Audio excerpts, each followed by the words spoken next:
on avait identifié 3 sujets. Le premier, c'était la fiabilité des données. C'est important d'être cohérent d'un dashboard à l'autre parce qu'à partir du moment où il y a des différences, ça brise la confiance dans la data. Le deuxième, moi, je voulais vraiment mettre en place le self-service. Je trouve que c'est un vrai outil de passage à l'échelle et d'évangélisation de la data. Et le troisième, c'était de développer une mentalité un peu plus héroïste, arriver à dire non beaucoup plus, arriver à déprioriser certains sujets qui rapportent peu. Aujourd'hui, je reçois Juliette qui est Head of Data chez AgoraPulse, la startup qui propose un outil de gestion des réseaux sociaux qui a levé plus de 16 millions d'euros en 2019. Avant ça, Juliette était déjà Head of Data chez Oversea, une autre startup tech, et elle était venue sur le podcast nous présenter l'approche self-service qu'elle avait mise en place. J'avais été impressionné. Je m'étais dit à l'époque que tu étais ma nouvelle référence en termes de self-service. Et en parallèle, j'ai lancé une petite série d'épisodes pour ceux qui n'ont pas suivi, sur les Head of Data qui montent des départements alors qu'ils l'avaient déjà fait avant. Parce que, tout simplement, les Head of Data, en général, sont meilleurs, je trouve, quand ils le font pour la deuxième fois. Et donc, on l'avait déjà fait avec les ex-Head of Data de Lydia, de VP. Et aujourd'hui, c'est avec Juliette. Hello Juliette, ça va? Ouais, très bien, et toi? Super, je suis ravi de te recevoir du coup pour la deuxième fois sur le podcast.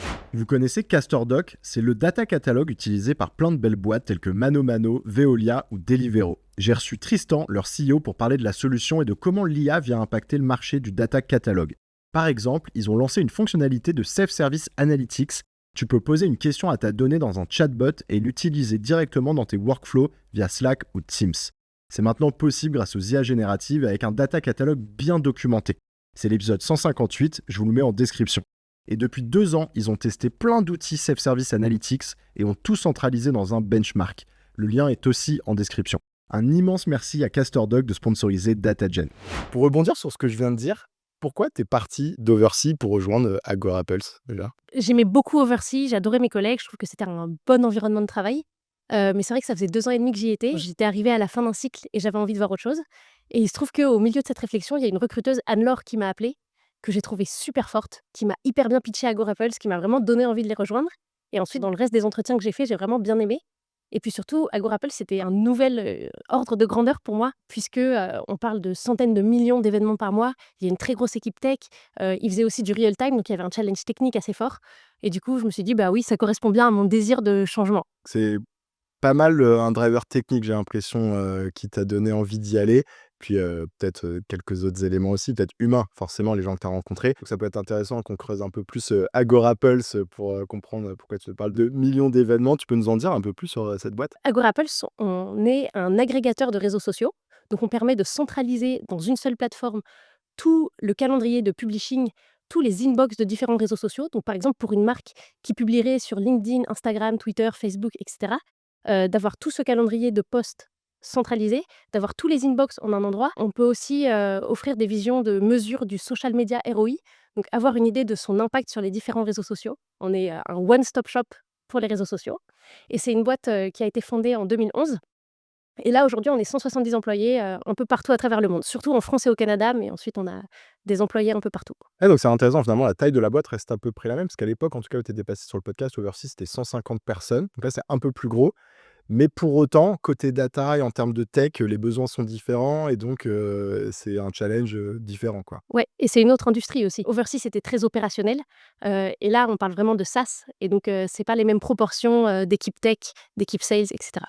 De toute façon, pour ceux dans l'audience qui voudraient en savoir plus aussi sur Oversea, bien sûr, tous les épisodes, qui sont mentionnés, je les mets en description, hein, donc vous pouvez retrouver, je crois de mémoire, c'était l'épisode 90. Vous aurez le lien en description. Est-ce que tu peux nous en dire un peu plus sur le, contexte data et IA chez AgoraPulse, quand tu arrives? Moi, je suis arrivée en janvier 2024, donc cette année et il se trouve que je suis arrivée au milieu d'une restructuration, donc un peu en terrain mouvant. C'était hyper intéressant et en vrai, c'est un bon moment pour arriver puisqu'il y a plein de trucs qui sont en train de se redéfinir, donc c'est pas mal d'arriver à trouver sa place dans une nouvelle organisation et en termes de data, il y avait une équipe data de 6 personnes qui était bien installée, qui rendait bien service, donc j'ai pas monté un département data de zéro. Au contraire, j'ai récupéré un truc qui marchait bien, donc c'est un gros challenge et en termes d'IA, on a quelques modèles, qui classifient notamment, le sentiment parce qu'on travaille beaucoup avec du texte.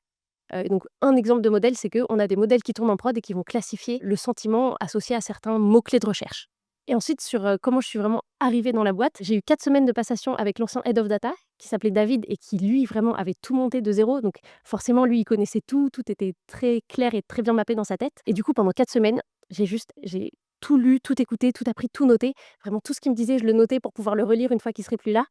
Et je trouve qu'un gros challenge, au moment où on arrive, c'est d'arriver à, ne pas avoir d'esprit critique à ce moment-là. Le but, c'est vraiment comprendre, comprendre, comprendre, parce que le système qu'on découvre, c'est le résultat d'une multitude de décisions, d'une multitude de contraintes qu'il y a eu dans le passé, que moi je connais pas. Et du coup, là, le but, c'est pas de se dire: «Ah ça je veux changer, ah ça je veux changer». C'est vraiment de se dire: «OK, ça marche comme ça, OK, je comprends qu'on vend tel service».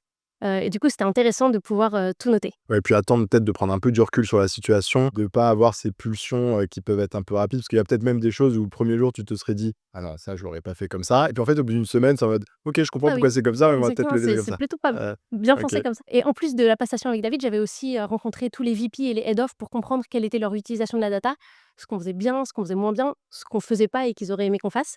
Et du coup, une fois que j'avais fini mon onboarding, j'avais une vision claire de, quels étaient les challenges et quelle était la vision que j'avais envie de développer, dans cette première année d'arrivée, quoi. C'est royal comme arrivée, cet onboarding, 4 semaines, Ouais. avec le head of data qui est encore présent, parce que je suppose que tu as des head of data qui arrivent où c'est beaucoup plus chaotique, tu es tout seul, potentiellement en plus, te tu vois, tu as une crédibilité qui est pas encore en place, enfin, ça peut être beaucoup plus complexe donc ça en tout cas, ça a dû être confortable. Ouais, et David est resté jusqu'à mon arrivée pour qu'on ait un overlap, donc vraiment merci à lui parce que c'était vraiment très bien. Justement, tu as parlé de la vision après que tu as commencé à définir suite à cette phase d'onboarding, qui je suppose ensuite s'est traduite par un certain nombre d'initiatives. Et donc, comme je le disais en introduction, l'objectif aujourd'hui, c'est de parler de ça, mais aussi pour l'exercice, c'est de faire peut-être un zoom en particulier sur les éléments que tu as souhaité mettre en place en priorité par rapport aussi, en faisant le lien avec le bagage que tu avais déjà, le fait que tu avais déjà été head of data. Quand on s'était parlé là pour préparer le podcast, grosso modo, on avait identifié 3 sujets. Le premier, c'était la fiabilité des données. C'est vrai que c'est important d'être cohérent d'un dashboard à l'autre parce qu'à partir du moment où il y a des différences, c'est vraiment ça brise la confiance dans la data. Donc il y a un vrai sujet d'attention à la fiabilité des données. Le deuxième, et franchement, on n'échappe pas à ses amours, moi je voulais vraiment mettre en place le self-service. J'adore ça, je trouve que c'est un vrai outil de passage à l'échelle et d'évangélisation de la data. Et le troisième, c'était de développer une mentalité un peu plus héroïste, arriver à dire non beaucoup plus, arriver à déprioriser certains sujets qui rapportent peu. Là, je parle des améliorations que j'ai vues, mais évidemment, enfin, quand je suis arrivée, il y avait des choses assez incroyables qui étaient mises en place. Il y avait plein de dashboards, il y avait plein de process data qui marchaient, il y avait des flux de données entre tous les outils. Enfin, j'arrive dans une équipe qui marche bien. Donc là, on se concentre sur les améliorations, mais en vrai, c'était déjà très bien. OK, super, ouais. C'est important de remettre quand même, le contexte là-dessus. Donc vas-y, bah, je te laisse creuser peut-être le premier sujet, donc celui de l'amélioration de la fiabilité des données. Alors, j'ai dit fiabilité des données, mais grosso modo, l'idée, c'est de se dire, nos dashboards étaient sur Looker et du coup, on avait une multitude de dashboards, par équipe, et pour générer ces dashboards, il fallait préparer de la donnée. Donc cette donnée, elle était préparée, on avait un DAG par dashboard. Donc si on avait 20 dashboards, on avait 20 DAG, et dans chacun des DAG, on avait la série de transformations en mix, Python SQL. Le problème de ça, en quelque sorte, c'est que du coup, on a une multitude de codes qui sont séparés les uns des autres. Donc, potentiellement, on pourrait avoir des bases communes, mais comme on en a besoin à 2 endroits différents, on le répète, et à partir du moment où on répète du code, il y a un risque de différence assez fort. Donc, ça, c'était le premier challenge. Le deuxième challenge, c'est que pour faire des charts sur Looker, il faut quand même arriver à une table assez aboutie, et du coup, c'était du code qui finalement était assez spécialisé pour la visualisation qu'on voulait faire. Donc ça veut dire qu'on écrivait plus de code que nécessaire. Moi, la vision que j'ai choisi de mettre en place, c'était de se dire: «Non, non, on essaye de tout centraliser en un endroit, donc on va faire un monorepo dbt pour avoir le code en un seul endroit, pour mettre en place le don't repeat yourself, le dry principle, et puis pour avoir du code plus modulaire». Le but, c'est d'arriver, plutôt que d'avoir des tables hyper abouties, de s'arrêter peut-être une étape, avant, dans la transformation, pour avoir des tables un peu moins spécialisées pour un chart, et de faire cette visualisation du chart ou les dernières agrégations, les dernières transformations dans l'outil de visualisation qui est désormais Metabase. Juste une chose, le premier élément dont tu parlais, donc les DAG, en fait, on peut le voir comme, les jobs qui tournent pour transformer de la donnée. Oui. Les DAG, c'est un terme qui vient de quel outil encore? DAG, c'est C'est le Airflow. principe d'un diagramme acyclique graphe. Du coup, tu disais qu'avec Looker, c'était compliqué, mais donc tu as quand même trouvé une solution en ramenant tout dans le data warehouse avec des BT et cetera, pour que ça fonctionne avec Looker? Oui, alors du coup, c'est un ensemble, mais c'est de se dire que toutes les transformations, plutôt que d'avoir une multitude de DAG, un DAG par dashboard, on les met toutes dans dbt. Et ensuite, pour la partie visualisation, c'est vrai que Looker, c'est pas mal parce que ça permet de manipuler la donnée comme avec des tableaux croisés dynamiques. Mais donc, c'est quand même des agrégations assez limitées. Alors que dans Metabase, on peut vraiment faire des jointures entre les tables, faire des questions SQL, enfin vraiment écrire des requêtes qui sont assez poussées et du coup, ça permet d'avoir la dernière étape de transformation, non pas dans la code base, ce qui fait une code base énorme, mais vraiment juste dans l'outil de BI. Et donc, on a décidé de passer de Looker à Metabase pour ça. Ok, parce que tu as beaucoup de boîtes, effectivement, qui arrivent quand même à faire du self-service, donc à avoir beaucoup plus de flexibilité dans l'outil grâce notamment aux explores, je crois que c'est la fonctionnalité de chez Looker, et où là, tu te retrouves à avoir effectivement des tableaux croisés dynamiques. Toi, ce que tu dis, c'est que ça, c'est compliqué parce que ça demande énormément de travail et d'être allé à un niveau très abouti finalement dans la modélisation. Donc, tu peux quand même le faire dans des BT, donc tu peux avoir le niveau de fiabilité que tu recherches, ça ne remet pas en question. Mais en revanche, ça rajoute beaucoup de charges en fait au niveau de la modélisation, alors qu'en partant sur ce que toi tu fais, avec Metabase, tu déportes une partie de la charge finalement au moment de l'analyse sur l'équipe métier. Donc en fait, c'est une manière d'aller un peu plus loin dans le self-service dont on parlera après, quoi. Exactement. Pour insister une seconde sur cette partie-là, donc tout ce que tu as mis en place avec des BT, le fait de remonter un maximum de modélisation et de transformation dans le data warehouse, tu as des conseils, des choses que tu as ramenées avec toi justement de ton expérience d'avant? Ouais, donc DBT, je l'avais en effet déjà utilisé chez Oversea et chez Ornicar. Donc moi, j'ai un peu, développé mes lubies et aussi j'ai vu ce qui marchait bien et ce qui marchait pas bien. Donc déjà, je trouve qu'avoir une naming convention, c'est hyper agréable. Le fait de se dire que tous les timestamps, ils se terminent par underscore at, toutes les dates, underscore date, tous nos booléens, on les met en 0, 1. Peut-être qu'on va faire crier certaines personnes, mais c'est ultra pratique pour faire, des moyennes et des sommes et cetera. On a une documentation totale, donc toutes les colonnes qu'on écrit sont documentées. On a un système qui permet de vérifier si oui ou non la documentation manque et qui empêche de merger du code si jamais on n'a pas la doc. On a un linter pour avoir du code homogène. On a une CI et on prend la Slim CI de DBT. Et on a une CD qui est très bonne.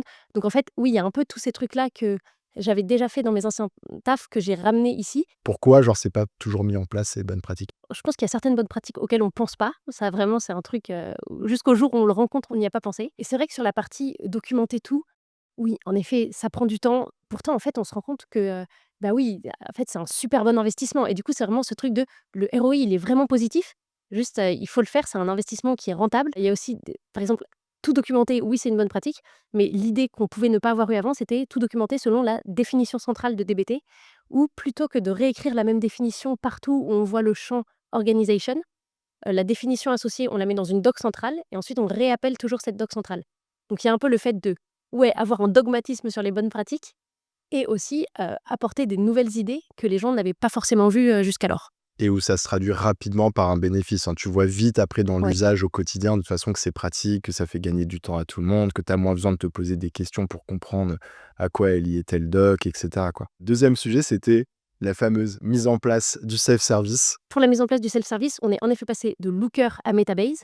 Donc Looker, on a dit, on l'a abandonné en quelque sorte parce que, ça nécessitait une code base qui était trop grande, parce qu'aussi ça permettait pas de faire une multitude de choses en self-service. Donc c'était vraiment juste utilisé comme un outil de pur dashboarding. Nous, on était sur Looker Studio, donc il y avait pas la partie toute, exploratoire. Les gens ne jouaient pas vraiment avec les données. Il y avait des filtres, mais pas plus. Et moi, je crois vraiment à ce truc-là de, en fait, il faut construire des dashboards avec lesquels les gens peuvent interagir avec des filtres, mais aussi aller cliquer dans, les graphiques, voir comment ils sont construits, ajouter eux-mêmes leurs filtres, faire eux-mêmes leurs, petites analyses en plus.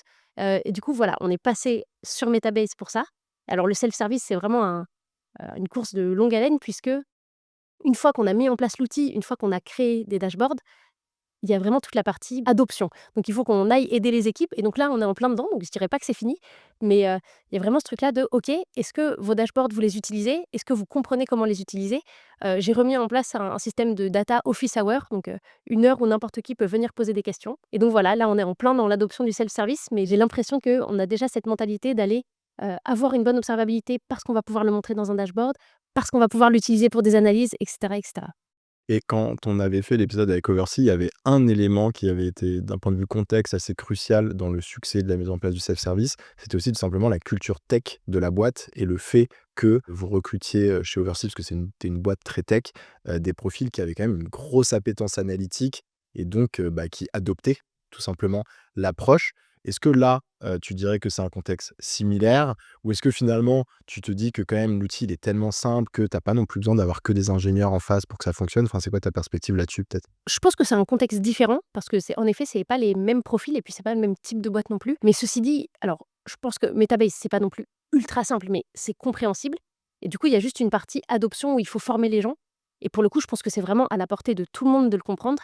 Et il y a plus un problème, je pense, de volonté et de avoir la certitude qu'on va en tirer de la valeur. Et aujourd'hui, on a ça. Je trouve que les gens, ils accueillent très bien Metabase, ils vont dedans, ils vont voir leur dashboard, ils posent des questions. Donc oui, j'ai l'impression on est en bonne voie pour que ça marche parfaitement. Et peut-être, je suis obligé de poser la question parce que je pense que tu as des gens, tu vois, dans l'audience ou dans la communauté data qui diraient: «Mais Metabase, est-ce que c'est suffisamment robuste pour scaler à un certain niveau?» Tu vois, j'ai déjà entendu ce genre de choses sur certaines boîtes qui se disent à partir d'une certaine taille ou pour des tableaux de bord qui vont être, très importants, c'est un peu limité et donc ils vont passer sur du tableau ou du looker pour à minima au moins les tableaux de bord, super importants de finance et cetera. Moi, sur ces sujets-là, je suis vachement en phase avec une valeur de GitLab qui est choose the boring solution.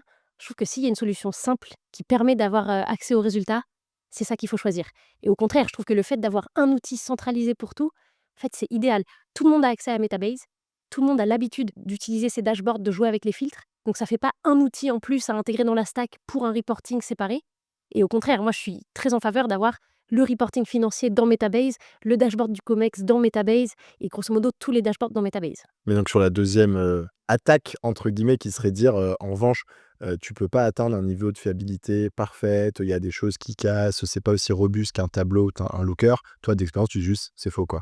Bah, oui, mais alors maintenant, moi, j'étais dans des boîtes qui sont quand même limitées en taille. On est moins de 200 personnes. Mais pour le coup, en termes de sécurité, fiabilité, robustesse, c'est génial. J'ai jamais eu de Ouais. problème sur ça. Tu verras peut-être, voilà, si au bout d'un moment vous êtes 2000 chez Agorapulse, il pourrait peut-être y avoir des choses que tu as pas encore vues qui te forceraient à aller sur notre solution, mais là comme ça, tu as pas l'impression que ce serait une obligation quoi. Ouais. OK. Et pour le coup, c'est vrai qu'on a une limitation en termes du nombre de représentations visuelles qu'on peut avoir. Donc oui, les graphiques sont assez limités, le code couleur est limité. Mais en fait, c'est à nouveau la boring solution. Si on peut arriver à montrer ce qu'on veut avec un bar chart, tant mieux. Peut-être que ça peut être lié à ça, parce que c'est vrai que souvent, tu as des produits, ils prennent Metabase pour un aspect self-service et ils vont prendre Tableau pour tous les charts un peu statiques du COMEX. Peut-être que c'est aussi un aspect design, mais moi, je suis assez partisan de ton approche de dire Boring Solution. Enfin, je vois pas pourquoi le COMEX soit un tableau de bord plus joli que les autres. Non, je rigole. Et côté organisationnel, il y a dû avoir un impact aussi sur les activités des membres de l'équipe, parce que le self-service, ça vient avec un changement de philosophie, de la manière de produire de la data aussi. Tu peux nous en dire un peu plus là-dessus? L'équipe, quand je suis arrivée, ils étaient 5, mais il y a quelqu'un qui était en période de démission et qui partait et qu'on n'a pas remplacé parce que, en effet, quand il y a du changement, c'est aussi le moment de bien redéfinir ce qui se passe. Et du coup, grosso modo, il y avait 3 profils plutôt analystes.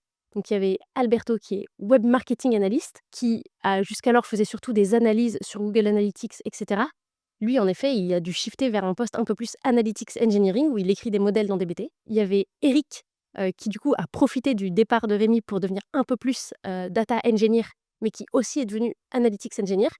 Donc, à nouveau, un peu un shift de poste entre de la pure data analyse et un truc un peu plus engineering.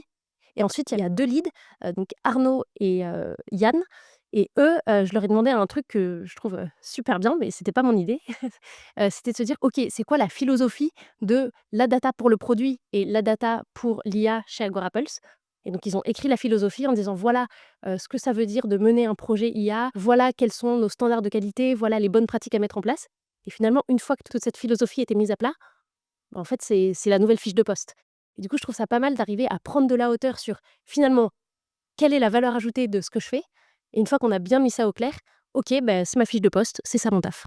Et pour revenir peut-être une seconde sur la partie Analytics Engineer, ceux pour lesquels ce serait pas clair, effectivement, tu passes de profils qui, avant, récupéraient de la donnée dans le data warehouse et faisaient un peu toute la chaîne jusqu'à des tableaux de bord assez aboutis et étaient aussi beaucoup plus dans l'accompagnement, on va dire, du business, même sur les analyses et cetera. Maintenant, comment la chaîne se passe depuis, l'ingestion, tu vois? Et où le ballon se passe, si tu on reprend un peu pour, boucler la boucle avec ce que tu nous as dit sur, DBT Metabase. Je pense que la i ils étaient pas uniquement en bout de chaîne, mais grosso modo, si on essaye de visualiser, le trajet de la donnée, elle est brute dans différents outils.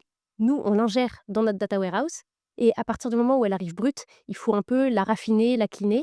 Ensuite, on fait des petites transformations au début, puis des transformations plus poussées pour arriver à faire des tables ou des graphiques.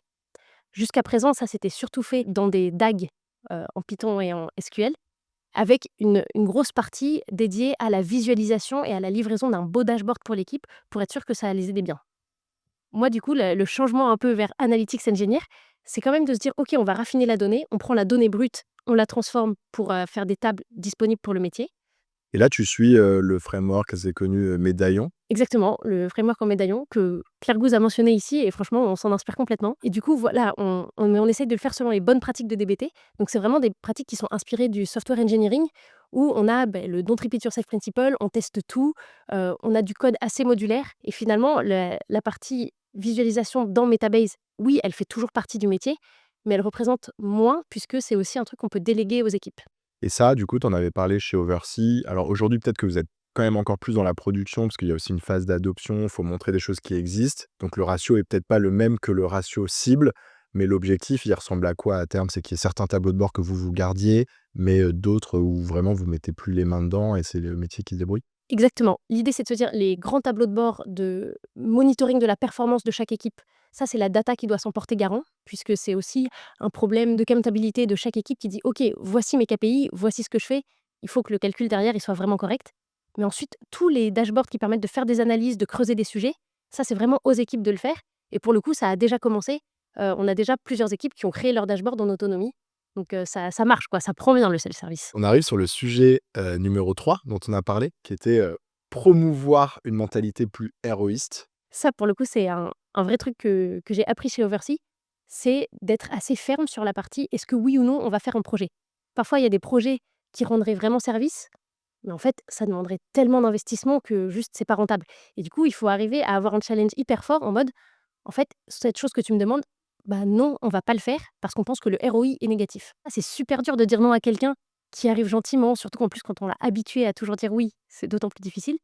Et du coup, pour ça, on a mis en place un système de data request où les gens remplissent une demande en disant voilà, j'ai besoin de ça, voilà la pain que ça résout, voilà aujourd'hui comment je fais sans, ou au contraire, je ne peux pas faire sans, et voilà ce que ça me permettrait de faire si jamais vous me le donnez.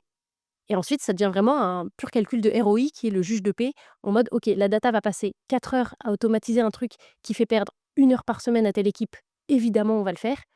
Si on passe 4 heures à automatiser un truc qui fait perdre 1 minute tous les 3 mois, a priori, on va pas le faire. Et du coup, il y a vachement ce truc de mieux challenger, les demandes entrantes et en plus de ça, les data requests ont un deuxième avantage qui est que ça introduit un point de friction et du coup, si la personne est découragée par le fait de remplir un petit document, a priori, c'est que la demande, elle est pas si nécessaire que ça. Il y a 2 choses qui me viennent par rapport à ça. C'est un, c'est rigolo parce que le sujet du ROI, tout le monde en parle comme le vieux serpent de mer qui est impossible à, tu vois, à attraper. Et toi, j'ai l'impression que tu le simplifies comme quelque chose finalement qui est super accessible. Mais effectivement, tel que tu le dis, en fait, c'est si tu t'en remets à du temps gagné, du temps passé côté équipe data, et t'es pas obligé d'être à la seconde près, tu fais Oui. des grosses mailles, bah, tu peux quand même avoir une estimation. Et la deuxième chose, alors ça, c'est peut-être plutôt un truc de grosse boîte, mais c'est que parfois, les leaders data, ils ont peur de dire non parce qu'ils ont peur que les équipes fassent dans leur coin et que ça crée, c'est plutôt un terme qu'on a dans les grosses boîtes, mais de la shadow data.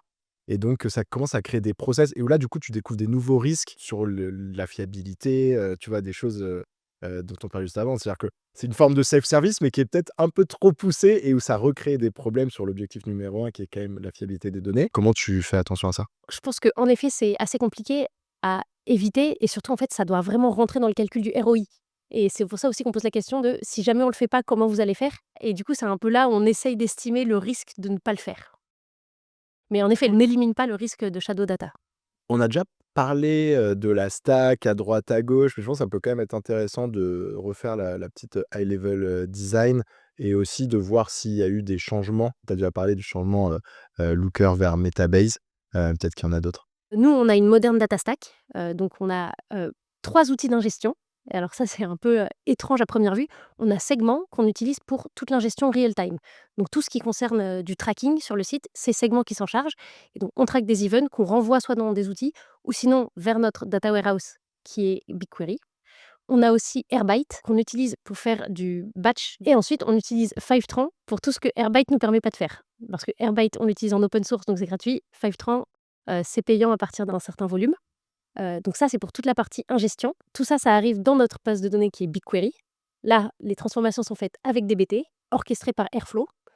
Et ensuite, on a, une multitude de destinations. Donc on a des outils qui sont en destination et aujourd'hui, notre reverse ETL, on utilise Segment parce que c'est un outil qu'on avait déjà et que du coup, il faut éviter de multiplier à l'infini les outils. On a aussi quelques intégrations directes entre BigQuery et nos outils, notamment BigQuery Planet. Et ensuite, pour toute la visualisation, on utilise Metabase. Je me rends compte qu'il y a pas mal de sujets que je peux avoir avec les leaders data ces derniers temps autour du ROI de cette stack data. On parlait de ROI juste avant et du fait que cette moderne data stack, elle est géniale, mais parfois les coûts peuvent un peu être hors de contrôle parce que c'est beaucoup de licences, etc. Toi, qu'est-ce que tu en penses? Est-ce que c'est des choses sur lesquelles vous êtes challengé par la direction?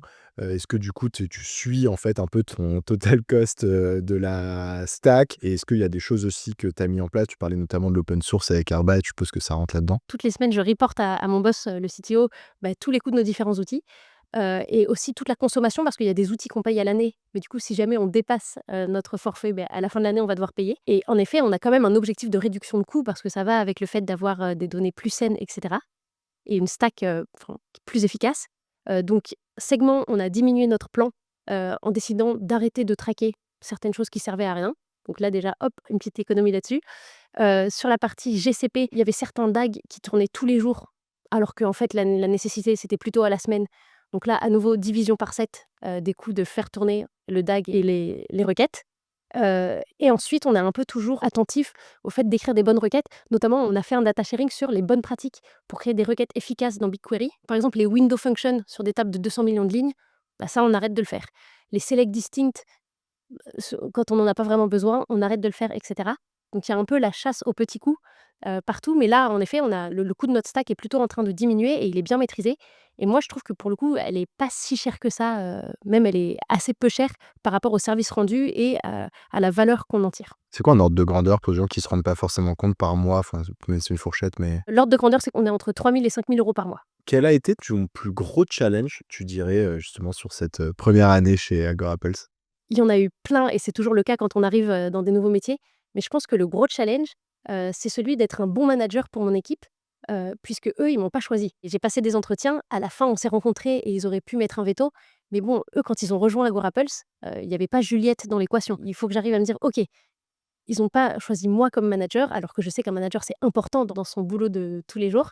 Comment est-ce que je peux arriver à être un bon manager pour eux? Comment est-ce que je peux arriver à les faire briller, à les faire grandir, à trouver, les sujets qui sont intéressants pour Agora Pulse et pour eux-mêmes? C'est vraiment un bon challenge, que j'aime bien et j'espère qu'ils se sentent la liberté de me dire, si jamais ça va pas, quoi. Il y a un truc qui me vient quand je discute avec toi, c'est que j'ai l'impression que tu as fait énormément de choses là pour un an et en même temps, tu as une rigueur, dingue sur le fait de faire les choses bien et donc j'ai du mal à comprendre comment tu arrives à jongler là-dessus entre faire les choses bien, aller au bout des choses, mais en même temps, tu arrives quand même à multiplier, tu vois, les initiatives juste en un an que tu as lancées. Tu bosses une tonne ou tu dirais que c'est plutôt de la méthode? Enfin, je sais pas si tu as quelque chose à partager là-dessus? Je dirais que c'est de la méthode et c'est aussi un truc de franchement, si ça casse un truc, ça casse un truc. Et moi, j'ai vachement ce truc-là de oui, il faut avancer vite, il faut arriver à réduire le coût de l'erreur. Donc c'est pour ça aussi qu'on met en place une CI/CD, qu'on a des backups, et cetera.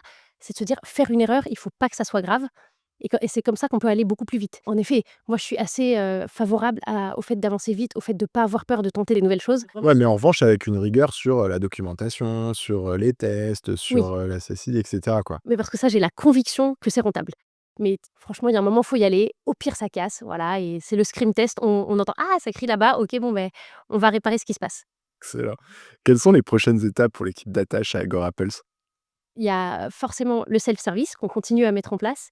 Il y a beaucoup de sujets AI et nous, on a vraiment la chance, de manipuler des centaines de millions de données de texte chaque mois. Donc on est vraiment au cœur du séisme des LLM et du coup, il y a un peu toute cette réflexion autour de quelle valeur on peut tirer des LLM pour le produit. Et puis moi, j'avoue qu'il y a un sujet qui m'intéresse pas mal en ce moment, c'est le self-service AI. Comment arriver à le mettre en place pour nos usages internes? On est au tout début de la réflexion, donc pour l'instant, c'est assez flou, mais je sens que oui, après le self-service BI, une fois que tout le monde sait se servir des données, le self-service AI, arriver à intégrer, ChatGPT dans la boucle pour lui faire, des analyses ou, faire automatiser certaines actions, ça, c'est un truc qui me plaît énormément et du coup, j'espère qu'on y va. Tu as un exemple quand même pour illustrer? Parce que tu as peut-être des gens pour qui c'est pas clair. Par exemple, un truc qu'on fait pas encore, mais que j'aimerais qu'on fasse, c'est qu'à chaque fois qu'on a un gros client qui churn, on analyse les raisons de son départ. Donc il remplit un formulaire en disant: «Bah, j'en ai plus besoin, je vais chez le concurrent» et cetera et donc nous, il y a le customer success qui va aller vérifier chacun des formulaires de churn et qui va reclassifier en disant: «Oui, en effet, c'est parce qu'il y a une feature manquante ou bien c'est un problème de pricing et cetera. Aujourd'hui, toute cette analyse, elle est faite manuellement parce qu'elle est très qualitative. Typiquement, ça, c'est un truc qu'on peut donner à un LLM qui comprend très bien le contexte et Il va cetera. te le remettre dans les bonnes cases. Exactement, il le remet dans les bonnes cases, on a la donnée structurée en output. Donc ça serait un bon truc à automatiser avec, du self-service AI. Ah oui, ça me fait beaucoup penser à l'épisode que j'ai fait avec Antoine d'Oversea, d'ailleurs que tu m'as recommandé, donc le Oui, CTO et que j'adore. d'Oversea, où lui, j'ai l'impression qu'il a repeint, tous les murs, d'Oversea avec de la Gen AI maintenant, mais avec un énorme focus sur l'automatisation. Et pour schématiser, je dis souvent, en fait, c'est des use cases où tu transformes effectivement, de la donnée non structurée, plutôt qualitative, texte notamment, dans de la donnée structurée, quoi. Il dit, en fait, c'est là, vraiment, le LLM pour, mettre de la donnée non structurée dans des cases, et il dit que ça reste un stagiaire, mais qu'il le fait très bien à l'échelle. Et parce qu'effectivement, c'est quelque chose que typiquement tu pourrais donner à un stagiaire, si tu lui expliques bien, tu as le brief, voilà, quand c'est comme ça, tu mets là, tac, tu remplis l'Excel.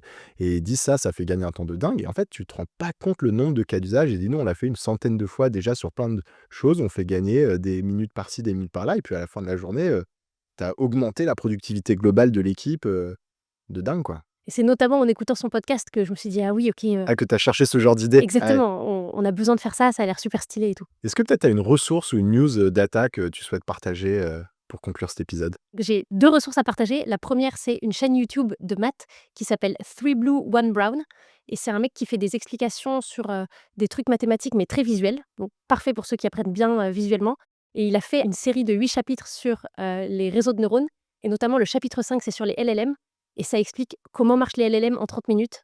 C'est génial, mais c'est assez poussé comme niveau. Je pense qu'il faut, Faut avoir fait des maths, faut avoir fait une ouais, faut école avoir fait des maths, d'ingé quoi, ou OK. exactement. Et du coup, la deuxième ressource, c'est plutôt pour les gens qui ont pas fait de maths. C'est un truc de vulgarisation. C'est un excellent article, du Financial Times qui est paru, il y a déjà 1 an sur comment marchent les transformers, qui sont un peu à la base des LLM et c'est vraiment, je trouve, une super bonne ressource à aller partager aux autres équipes qui disent: «Ah mais j'y comprends rien, je comprends pas, c'est quoi un LLM? Comment ça marche? C'est quoi le principe?» Et là, c'est une explication hyper pédagogique. C'est un article dans lequel on scrolle et qui explique un peu à chaque fois, ben voilà comment on va compléter la phrase, voilà comment on comprend le contexte, et cetera. Du coup, c'est très accessible à un grand public et c'est vraiment une ressource, géniale. Écoute, Juliette, on va finir là-dessus. Merci beaucoup d'être venue à nouveau pour nous partager tous ces insights sur le podcast. Dites-nous dans l'audience ce que vous avez pensé de cet épisode. Mettez-nous, comme toujours, un petit commentaire pour nous le dire, quelle que soit la plateforme sur laquelle vous êtes. Profitez-en pour vous abonner. Venez commenter les posts LinkedIn qu'on fera avec Juliette. Ça nous donne de la force pour peut-être faire un 3e épisode bientôt. Moi, j'ai passé un super moment. Moi Merci, aussi. Juliette. Merci beaucoup. Grosse news, DataGen a lancé un bootcamp en Analytics Engineering en collaboration avec DataBird. Le besoin en Analytics Engineering a explosé. J'observe cette tendance au quotidien dans mes échanges avec les leaders data. On a décidé avec DataBird d'unir nos forces pour créer le premier bootcamp spécialisé sur le sujet. Le bootcamp est à destination de profils déjà data analyst ou scientist, sera à temps partiel pendant 6 semaines et finançable via CPF. Si ça vous intéresse d'en savoir plus, 2 options. Je vous mets le lien pour découvrir le programme détaillé en description. Sinon, vous pouvez écouter l'épisode 151 qu'on a enregistré avec le cofondateur de DataBird, dans lequel on explique plus en détail la tendance de l'analytics engineering et le programme du bootcamp.